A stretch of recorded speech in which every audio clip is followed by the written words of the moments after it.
talk to us a bit about, your journey in relation to the keynote speaking. I know, you tried and tried. You've shared one story where, you flew from Australia, I think all the way to New York, I think from memory.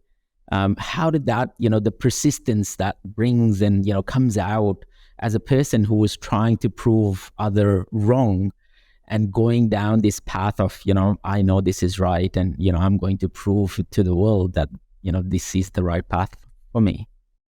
It was actually Los Angeles, right? Los Angeles, yes. Again, the more ridiculous the dream, the more persistent and resilient you're going to have to be on the journey. Definitely. And a career in keynote speaking to me is one of the most outrageous dreams ever. And I love these kind of dreams, and I give myself permission to dream.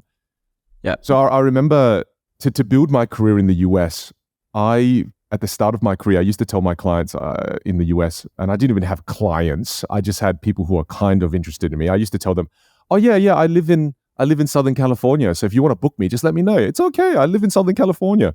And then I had a client ask me, they go, "Hey Vin, we've got like a $5,000 budget. Yeah, you said you lived in Southern California. Can you speak at an event? Last minute, a speaker dropped out. Can you speak this Friday?" And it was a Monday, and I was in Adelaide. So I said to them, "Oh yeah, I can. Yeah, of course. Yeah, just the drive. No worries. I'll see you Friday." So I just literally booked a ticket, flew all the way over there, and did the talk. And it was hard because at the time, a lot of the companies in America they didn't want to book speakers outside of the US because they didn't want to pay all this travel, etc. Gosh.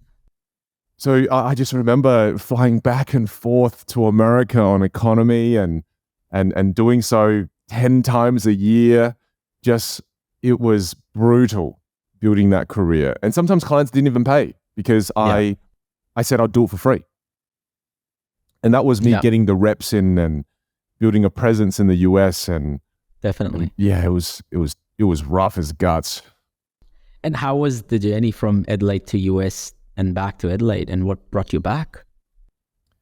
Well, after doing all of that in 2016, I'm very grateful and thankful that I was able to build a really flourishing career in the US. So I moved to the US in 2017 and stayed in the US for 4 years.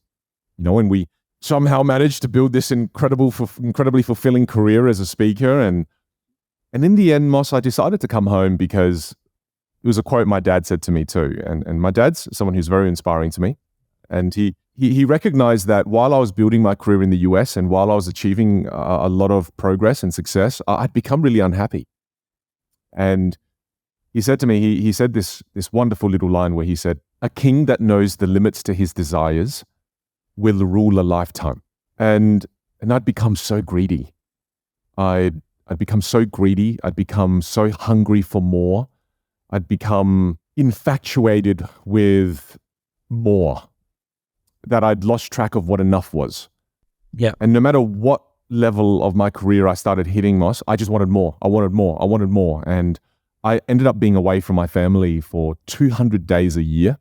Wow. And I was doing 90 to 100 events a year and become depressed. And that quote that my dad shared with me, I'd become that king that you'd see sometimes in a war movie where they become so drunk on conquering that they expand too quickly, and in the end, their dynasty gets crushed and destroyed.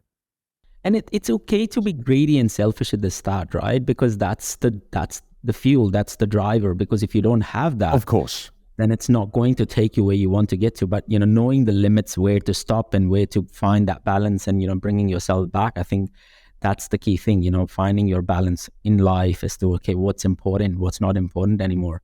It's quite the key. And I think people drive in that direction without knowing, without thinking. Ultimately, what they say is, there are things in life that you achieve, but it's always achieved at a peril of losing something on the way. Along the way, you have to drop. You look at the rocket going up, and as it goes up, it drops off everything. So yeah, it just, that's a good metaphor. Yeah, so it's just a matter of how far do you want to go, right? Well, thank you for calling that out, because you're right in that there are chapters of your life where you do need to be selfish. And it's okay to be selfish, and it's okay to want more. And thank you for calling that up, because that's one of the major differences between the mindset in the US and Australia. You know, when growing up in Australia, I always felt bad wanting more.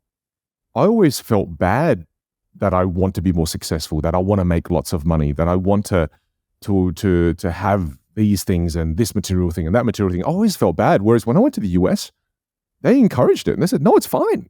You can have lots of impact in the world and make lots of money at the same time. And I kind of went, oh, wow, I never knew that was okay. I thought that if you make lots of money, you're a bad person. Yes. You know, so thank you for calling that out, because for a period of my life, it was okay. It was okay for me to do that. It was okay for me to want those things. And it was just that I did that for 4 years and I didn't recalibrate. You know, I didn't take the time to go, okay, is this still what I wanted? Should I just stay on this train? Yeah. And it was actually time for me to move on to the next journey in life. And again, the next chapter, right? And that's why I came home. I came home because I went, you know what? I think I know what enough is now. I think I know, and I think it's time to shift a little bit and write the next chapter. So I came home. And that's why everyone is so like, what the hell? Why did you come back home to Adelaide of all places? Yes, what happened? Well, it's, you know, my son, his name is Xander. And at the time we moved back because he was about to start school. And I thought, you know what? I've had my fun chapter. I've had my incredible kind of epic chapter that I got to play. This next chapter is about focusing on the family, focusing on my wife now and my son. And for my wife, coming back to Adelaide she was going to be around her friends and her family, and for me to be around my friends, my family. I'm like, okay, that was a fun rock star kind of chapter. Let's go into the dad life chapter. You know, I'll get a van and I'll be cool in a van.